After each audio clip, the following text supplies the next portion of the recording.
Akaniambia kuna kijana mmoja ambao ameanguka amepata ajali ya kuanguka katika hii zima au hii tunaita simo ya maji, na wakati mjomba wake alikuwa anajaribu kumtoa na yeye akaanguka hapo, na ndiposa nikawasiliana na idara yetu ya kupambana na moto, ndio Kiambu Fire Brigade, na baada ya dakika kama 30 hivi tuweza kufika na wao, na wamejaribu kama dakika 10 wakaingia pale ndani na wakaweza kutoa wale vijana wawili, lakini kwa mkosa mbaya tumewapata wameaga. Na tulikuwa na timu yote ya emergency, tulikuwa na daktari ambao tulikuwa na wao, na tulikuwa mpaka na ambulance, lakini kwa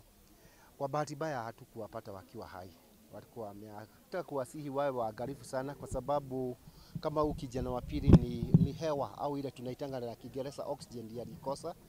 na kwa hivyo ningewauliza ni vizuri wakati wanaingia huko wawe waangalifu sana, kwa sababu pale chini tumekuja kuona hakukuwa na oxygen ya kutosha, na hiyo ndio hasa imesababisha kifo chao.